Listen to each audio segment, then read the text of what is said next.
All right. Hello, everyone. Welcome to our yet another day of our coronavirus livecast, dealing with AP Human Geography. Couple things you're going to need to know. First off, let me get the Google form or the Nearpod posted here. And it's going to be up right now. So paste that one. There we go. I have not finished the Spanish translation. I'll be getting that done as soon as I can. We finish up here with the live stream, and I'll have that posted on the Google Classroom.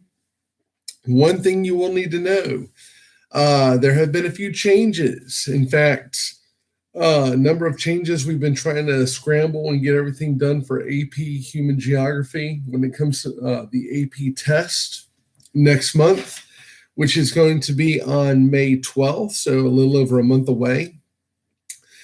Make sure you're still able to log into your AP, that myap.collegeboard.org. If you cannot get into it, let me know. We can find a way around that one.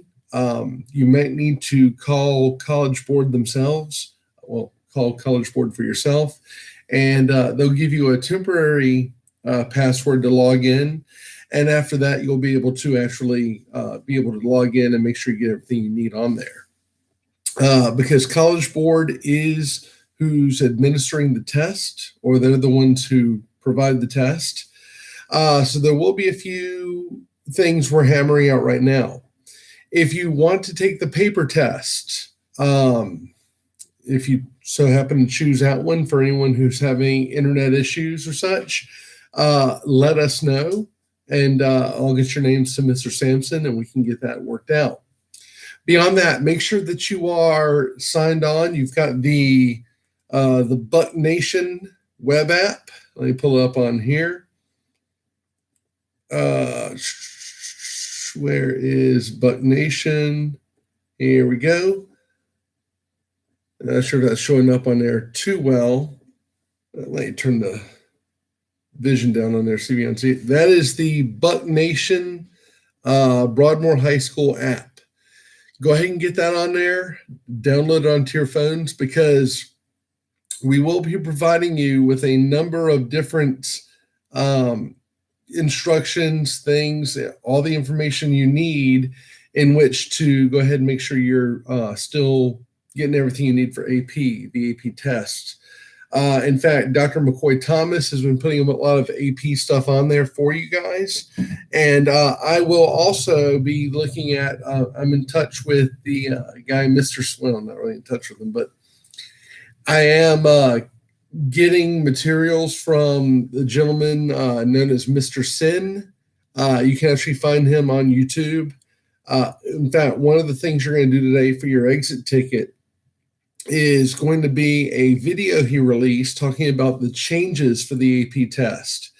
And I have put on some questions about, what's going on here, how the AP test relates to you, and so forth for that. So that's all going to be on there as well. Make sure you are getting in touch with this one. I will be double checking my rosters. So if anyone does not have a My AP account, I will be making one for you. I'm going to try to get all that done before close of business today, so I can actually have everyone taken care of and everyone in. Make sure you're getting all that stuff together. All right. So let's go ahead and get started here. You've got the Nearpod code on the side there, so go ahead and click on that one. As mentioned before, I will be providing the Spanish translation coming up. Hopefully by this afternoon, no later than about 3:30, I should have that on there. So today is Urbanization Day. It says day 4. That is not correct. I'm going to have to change that one. This is actually development day 2. In your own words, I want you to describe the world systems model. We had mentioned it. I'd mentioned it on the last live stream, and it was actually part of the Nearpod on there. So, what is the world systems model in your own words? Let me see who's online with us. I've got the Nearpod code right there in the comments. Let's go ahead. All right.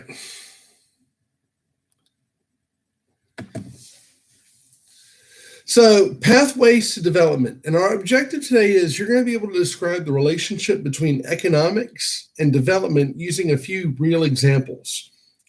And before you get to the exit ticket, the Mr. Sin video on Edpuzzle, you're going to be actually listing a couple of the examples, real world examples for this economic development. So, on to the next slide. Now, back in the year 2000, the United Nations created a list of 8 development goals, and they wanted to try to have all these goals met by the year 2015. Number 1, eradicate extreme poverty and hunger. Number 2, to achieve universal primary education. Number 3, to promote gender equality. Number 4, to reduce child mortality or high death rates among children. Get those down.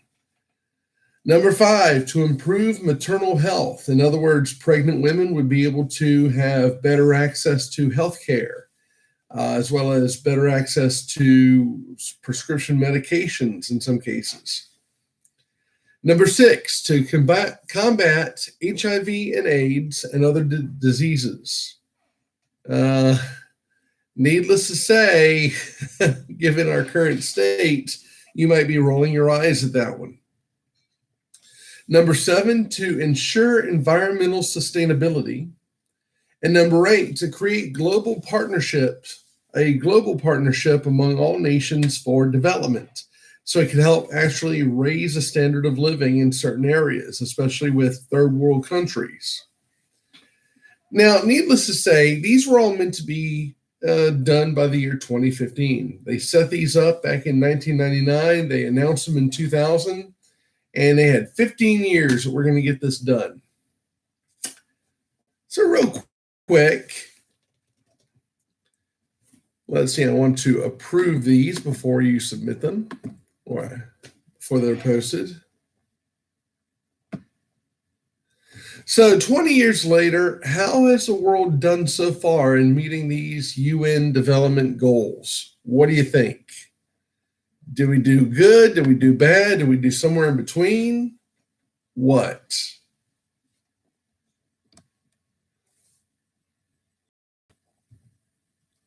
Let's see here.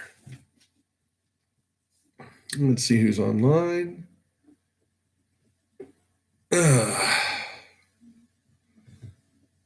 lot of people offline. That's a shame.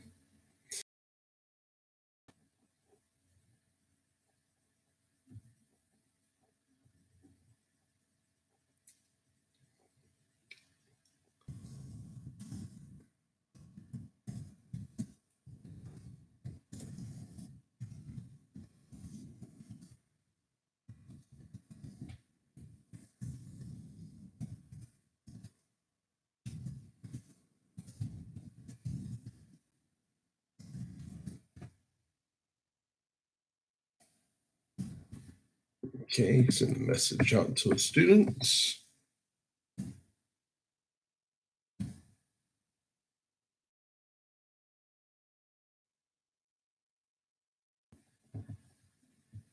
Okay, for Anderson, let's go to Open Tab, paste.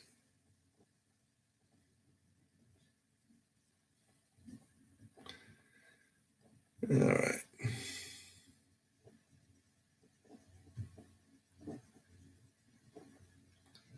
6 hour. Let's see who's on with 6 hour. All right.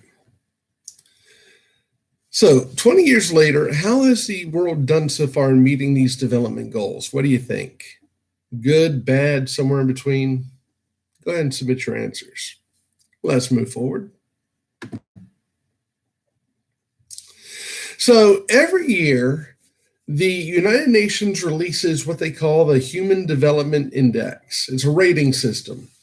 And they're using this to measure development in different countries. Now, for the UN, developed countries, how they define those is the way we've always been defining them. They typically have a higher standard of living. The people living there usually have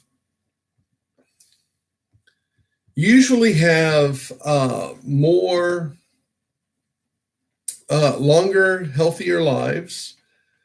And they also have better access to education. So that's going to be our 3 key goals. So if we look at our next slide, you're going to be seeing, here's what the last numbers were for 2017. They release these every year. This was just released in 2019. They get all the data together. And the Human Development Index is a summary of key dimensions of human development. Healthy life, long, healthy life, good education, and a decent standard of living. These areas you have in the darker green are going to be the higher human development. Those are the 0.9 or above. So things are looking pretty good. If you live in the Western world or the United States, Australia, not so good for a lot of people in Central Africa. As you can see, they're down to looks like 0.3 and 0.4. So the developed world is actually doing a little bit better than Central Africa. Even China, that's hovering around 0.6, 0.7. All right. Now, we also take into something else into consideration, which is inequality. And we have what's called the Inequality Adjusted HDI. We modify that Human Development Index to help to account for any inequalities found within a country. Maybe it's racial inequalities, maybe it's gender inequality, where you go from there. So ideally, your HDI and your IHDI should be very close, if not the same. And here's what we see, our indicators. Long and healthy life, life expectancy at birth, full life expectancy, and life expectancy adjusted for inequality. Same thing with knowledge, education, adjusted for inequality. And lastly, it's income, how much money you make, per capita income, adjusted for inequality. And here's our map showing this one. So the world map represents inequality, adjusted human development. That's based on 2018, and it was published in 2019, so published just last year. The United States is listed high. We're actually kind of down a little bit. It's at least 0.1%, maybe 0.1, 0.2, 0.1 to 0.12 lower than we are on human development. So there's a little bit of inequality in the United States, according to this UN group. Places like Canada, most of Europe is actually doing a little bit better. Australia is also doing a little bit better. Africa, I'm sorry to say, almost the entire continent of Africa is way low. There are places that were doing good with that development index, such as South Africa, but here they're actually, with our inequality index, they've dropped way down. And that's partly due to the fact that apartheid only ended like 25 years ago. So there's still people alive today who remember apartheid.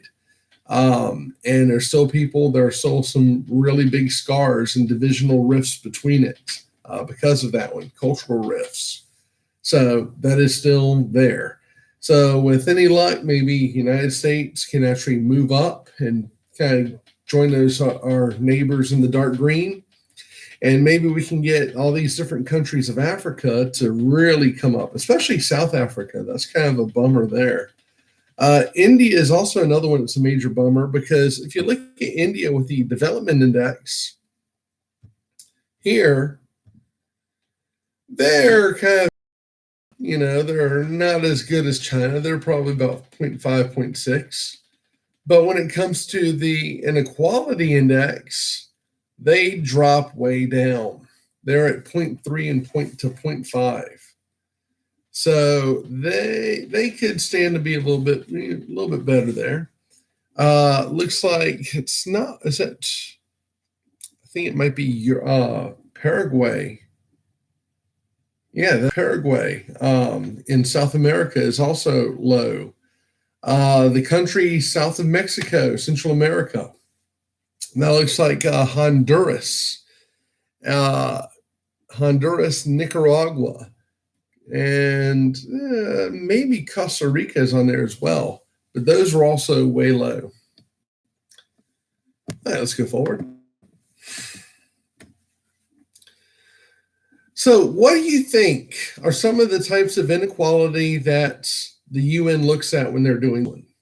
And secondly, why does it matter? Now, remember, guys, this is a Collaborate board. In fact, when you start logging into it from the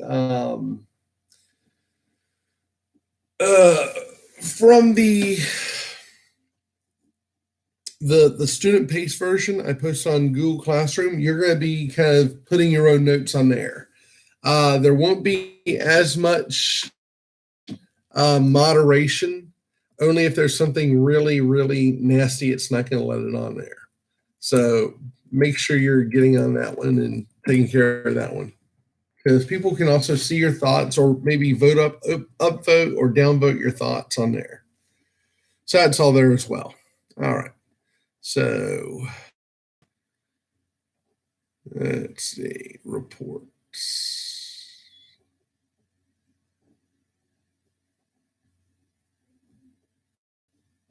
Should be under reports. All right.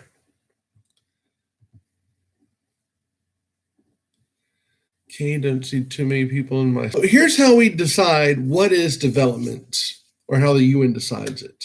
We look at some economic indicators. The first one is types of jobs. And for a development nation to be really developing on pace, you have to have three main types of jobs. Once you hit that third sector, you're considered a developed country. Our first type is primary sector, getting things from the earth.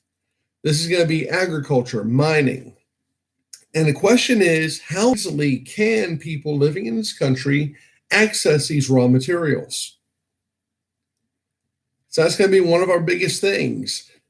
Do you have access to land where you can plant, say, vegetables, plant crops?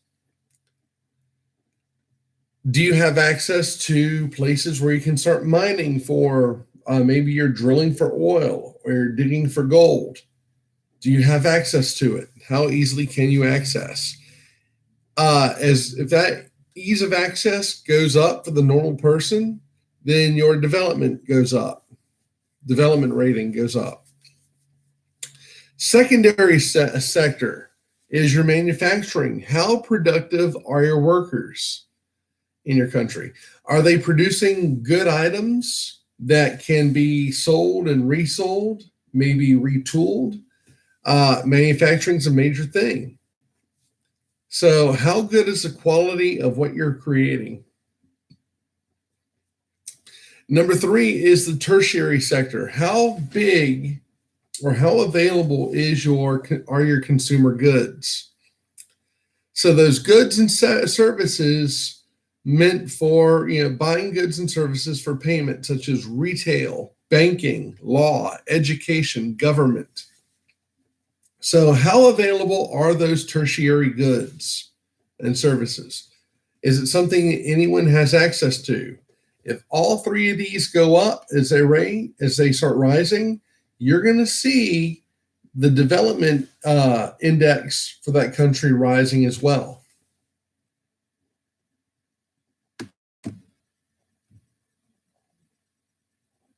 Let's see. All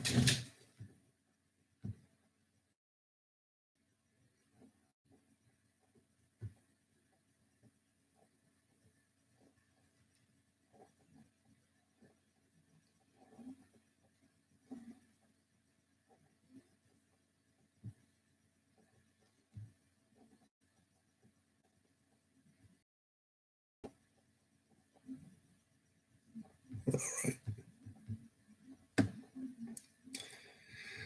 So all this put together starts creating what we call the standard of living. And one of our biggest ways we know we have a good standard of living in a country is how that country's infrastructure is. That's going to be our basic physical and organizational structures needed for society to operate.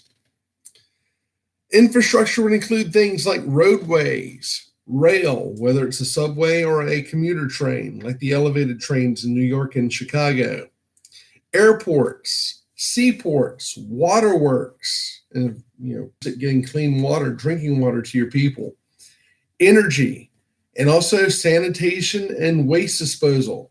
All that goes together into what your infrastructure is like. If you do not have an infrastructure, or the infrastructure has gone so far along that it starts crumbling and falling apart, then you're going to start seeing your HDI start dropping. So here's our question: why does infrastructure in major economic sectors matter for a developing country? Wow, that question is kind of all over the place. I don't like that one. I was up late last night typing this one, but it should be: why do infrastructure and major economic sectors matter for developing countries? Why do we need them? Go ahead and take a minute and come back. Next slide. Now, this slide actually has a video. Pathways to development. The first one's called the self-sufficiency model. It's when a country encourages domestic production with little to no international intervention. Countries will put limits on imports. Countries seek to protect their economy from international competition. And they also seek equal access across the country, equal investments across the country. We've actually seen this with our own president. Over the past couple of years, Donald Trump has said that, you know what, we want to put Americans back to work. Noble goal. But in doing that one, he's wanting to cut down on importing things from other countries, especially China. Needless to say, the Chinese were not too happy about that one. And before this entire coronavirus blow up, the Chinese decided, and Donald Trump, these two forces hitting each other, said that they were going to have a trade war. Essentially, Donald Trump puts these tariffs on Chinese goods coming to the United States, and China turned around and said, well, we're not buying soybeans from you. And that kind of hurt a lot of soybean farmers in the United States, because we were producing about 40% of the soybeans that China was consuming in every year. They were getting from the United States. And 40% of soybeans in a population of 1.4 billion people, that's a lot of soybeans. And a lot of people they need to feed. So we ended up seeing prices of soybeans in China went way up because the Chinese were not buying these soybeans from the United States. Now, the challenge is with this is, one, we have protection of bad businesses. And a lot of times when you have this happening, you actually have the government protecting businesses that aren't that great simply because they are in the same country. And the other problem is you have a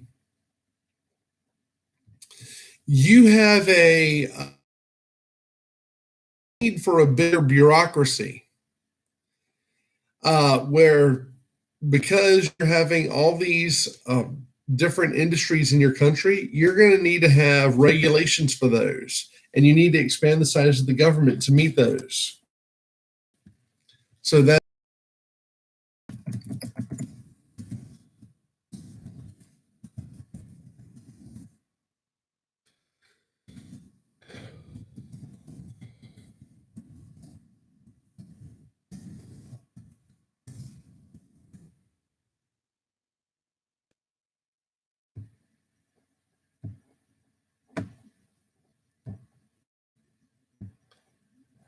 All right.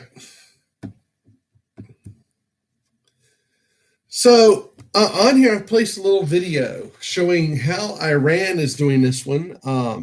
Iran has actually had a few issues when it comes to, not Iran, I think this is Egypt actually. Let's see what Egypt's flag is. And how Egypt has actually put these different, the self-sufficiency model to work for them, and how it's actually both helped them and hurt them. So it's a little quick 3-minute video. I encourage you to watch it. Because it does a direct comparison between Egypt and Turkey, because Turkey is doing this other model called the international trade model. This is when a country opens up to international investments. They figure out what resources they have that everyone else wants, and they start creating a market for it. This instantly gets you into an international market much faster. This is our international trade model, trying to figure out what you've got that other countries want to buy and providing it to them, selling it to them.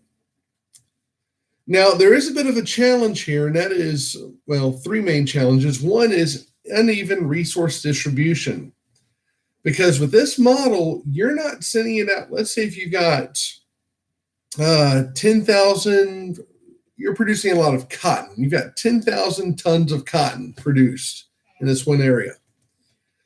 Well, you need to distribute that to all these different buyers. But what happens is if some buyer says, hey, I will give you $10 for every pound of cotton. And a pound of cotton is actually a lot of cotton because it's by weight, and cotton does not weigh a lot. So $10 per pound of cotton. In fact, one pair of jeans can be maybe about a pound of cotton, roughly. So you're going to be sending out these resources to different countries based on what they're willing to pay, and not so much to what they're actually wanting to need, what their need is. Because, hey, you know what? You've got one person saying $10 a pound. Another person says, I'll buy twice as much and I'll pay you $12 a pound. What are you going to do? You're probably going to go with the $12. You're looking for yourself. So the problem with this is that developing countries remain dependent on developed countries. So those countries that aren't producing these goods and services, these different items, are at the whim of the developed countries who are producing them. And thirdly, we have a decline in domestic products, domestic markets. Why would someone buy clothing made in the United States when clothing made in India is cheaper? And this is actually something I've noticed. I went last year, actually, when I was like, yeah, we don't need any of this international trade. That's my international trade voice. But here's the thing. I actually looked at companies that made dress shirts here in the United States. And I will kid you not on this one, a standard button-down dress shirt, similar to what I'm wearing right now, only completely white, same button pattern, made to be worn with a necktie. One of those shirts costs about $80. One. Now, if I were to go to, let's say, Kohl's or Sears or JCPenney and buy that exact same type shirts, that was made in India, it'd probably cost about $30 for the shirt. As much as I would love to buy American and keep American businesses going, that price point on a teacher's salary kind of hurts. So we actually would see a decline in domestic markets. There are people who still make clothing, people who do custom tailored clothing in the United States. However, they cannot produce it at the same with the same profit margin as people in India can. Their workers less. So that's our big question. Why would you buy clothing made in America when stuff from India or Thailand or Singapore, clothing made from those places is cheaper? Nike shoes. If you've ever saw a pair of, I don't know because I don't wear Nike. What's the going price for Air Jordans? Going price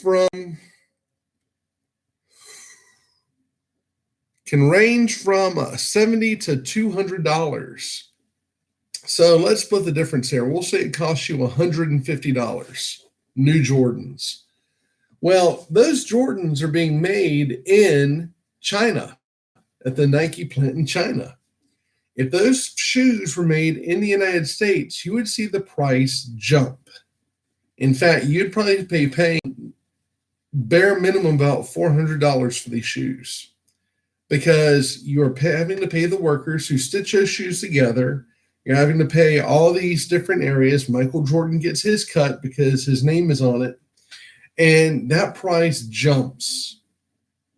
So you get at a much cheaper price than you would if it was being produced in the United States. Once again, I have another video. This is showing how Turkey is handling this this international trade model.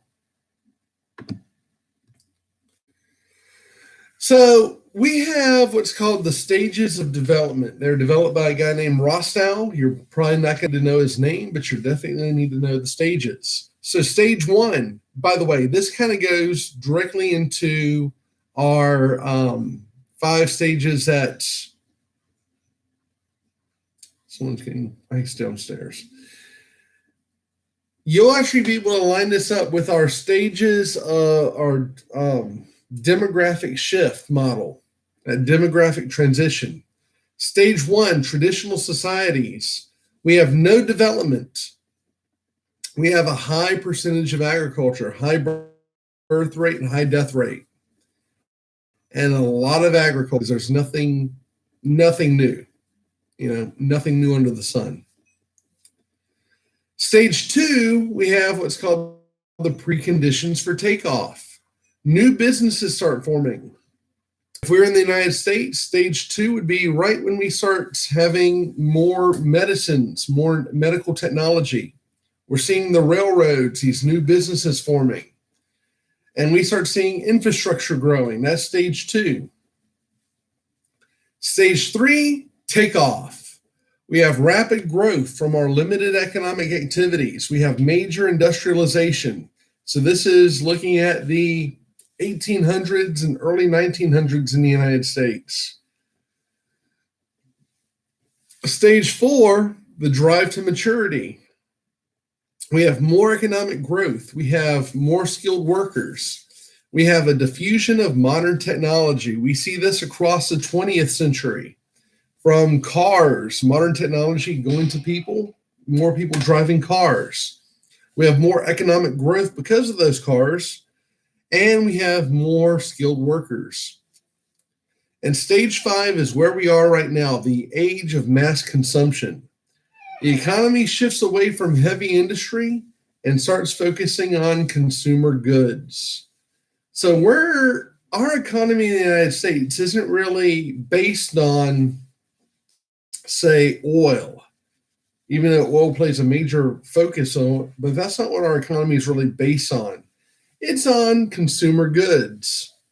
That's why you see companies like Ford and Chevy producing new cars, new models of cars every year.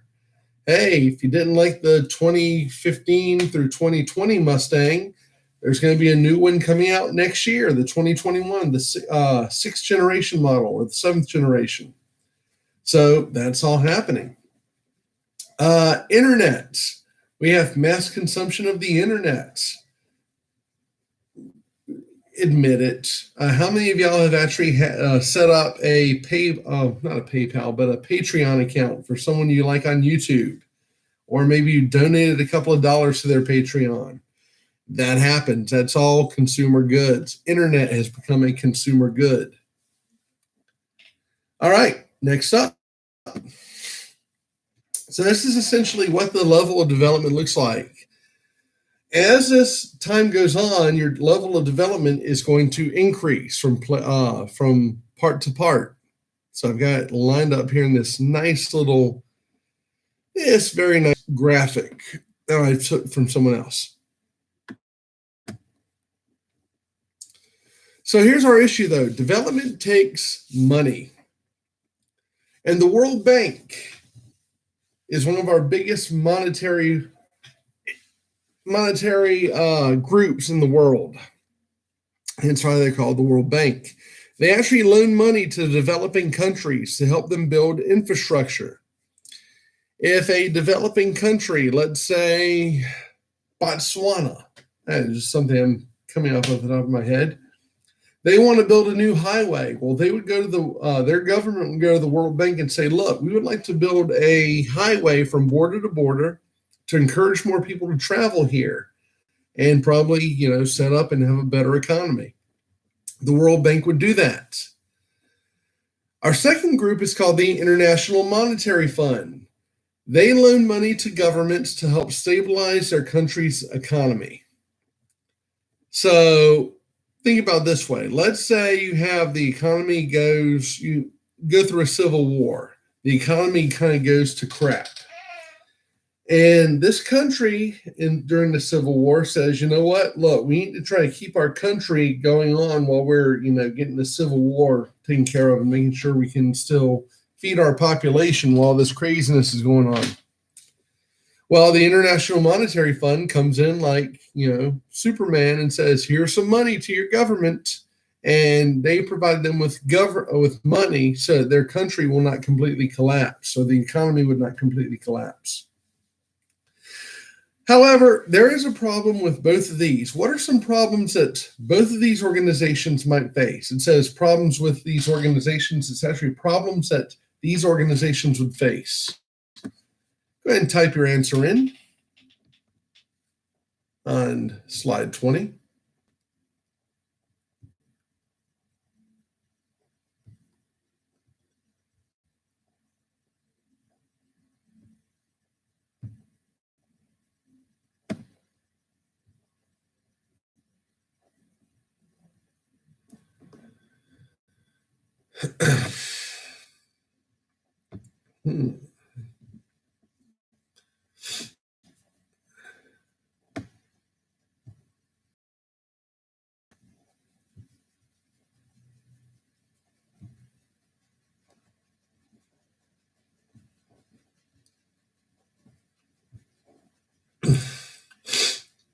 All right, let's move forward.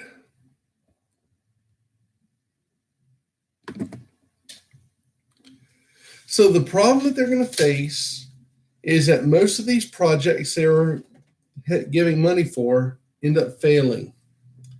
Maybe there's cut rate engineering, faulty engineering, people buying cheap materials, cheap metals. However, another one could be, let's say new infrastructure fails to attract other investments. In the United States, you probably heard of the infamous Bridge to Nowhere, which was done in New Jersey, where Chris Christie wanted to build this bridge. Oh, no, Chris Christie? Yeah, Bridge to Nowhere. They wanted to build a bridge to connect this island to the rest of New Jersey. I'm sorry, wait a minute. This was Alaska. I'm sorry, New Jersey had another bridge issue, but it was Alaska. And Sarah Palin, the governor of Alaska at the time, said no. Now, that was a little bit of a political scandal. Some people said, she shouldn't have done that one. But And in fact, this bridge would have actually cost our government, they put a government loan out for it to build this bridge. But the bridge went to this island and there's nothing on the island.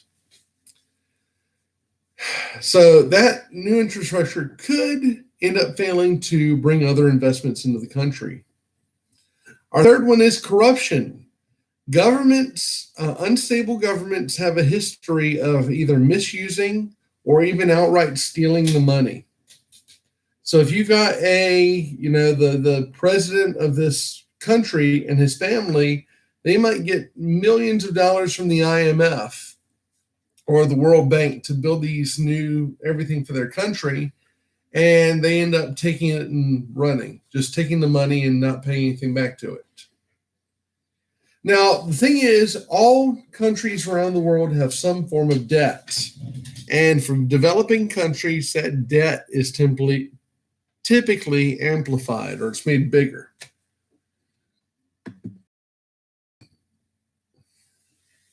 This leads to what people call dependency theory. According to dependency theory, the reason that these developing countries remain poor is because they're being exploited by the developed countries. So the question is, what do you think about this one? Because some people would say, you know what? It doesn't necessarily mean that they're being exploited. Maybe they're being exploited by their own government in some cases. Especially when you have people like Idi Amin back in the 1970s and early 80s. I think he actually went into maybe the 90s before he finally died. But Idi Amin in Uganda, he was actually exploiting the country for himself. It wasn't really developed countries. It was the developing countries' government was really corrupted. So some people say that dependency theory is one of the reasons why there are so many undeveloped countries in the world. Other people say, well, you know what? It's not exactly that simple. And I tend to be on the second group. You can't really blame exploitation by developed countries for the reason why these undeveloped countries are staying where they are. There's a lot of factors that go into it. And while exploitation is probably one of them, in a lot of cases, it might not be that clear. So this is where we get what's called fair trade. We want to produce commerce where products are made and traded according to standards that protect workers and small businesses in developing countries. Protecting their rights as workers, making sure that they have safe workplaces. We in the United States went through this back in the early 1900s. In 1905, there was the Triangle Shirtwaist fire in New York. It was actually a women's clothing. They were making women's blouses. And someone threw a cigarette into a bin, and it caught on fire from all this cotton and oil from the machines, and the entire top 3 stories of this building went up in fire. It killed over 150 women who were working at the factory. Well, because of that and the numerous other things and abuses by big manufacturing, we had the rise of labor unions demanding fairness for their workers, safe working conditions, livable wages, equal pay, that sort of thing. So a lot of people are now looking for fair trade items because it's really important to actually make sure that these companies, if you have a Nike plant in China, Nike's one of the biggest ones that keeps getting investigated because they have a history of having sweatshops in China where they were literally paying children pennies a day to stitch together footballs and soccer balls.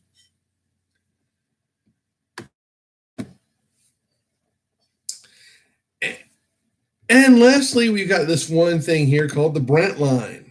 The Brent Line is an imaginary division that has provided a rough way of dividing all the countries in the world from the rich north and the poor south. Many countries in the poor South, though, have become more developed since the 1980s, and a lot of people nowadays think that the Brant line is no longer useful. Maybe, maybe not. This was actually drawn up by the Chancellor of Germany in the 1980s by the name of Willy Brandt. He was a social democrat, or we'd probably call him a democratic socialist these days. But he kind of did all this, drew this line here and said, hey, these countries in the north are really rich, and the countries in the south of the line were really poor.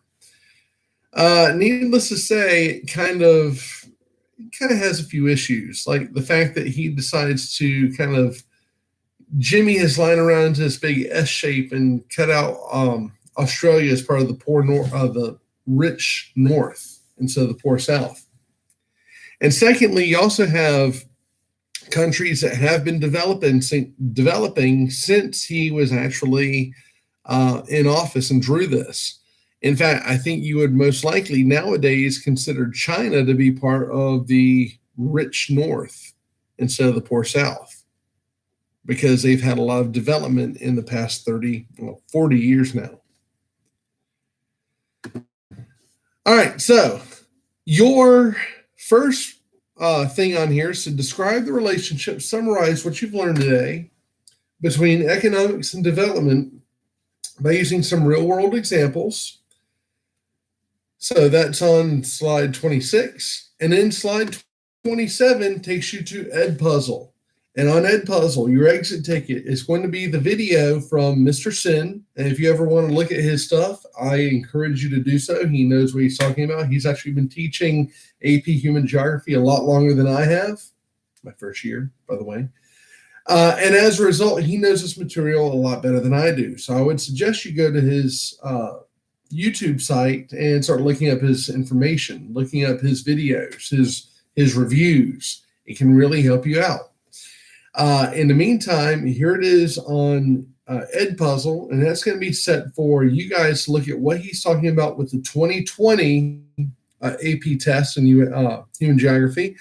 And with that 2020 test, he's going to tell you all about the different things that they've done in order to try to make things a little bit easier for you guys, how they structure the test, and how they get all that stuff taken care of. So go ahead and get that done, and I'll see you guys on the next live stream, which will be on Wednesday. Have a good day.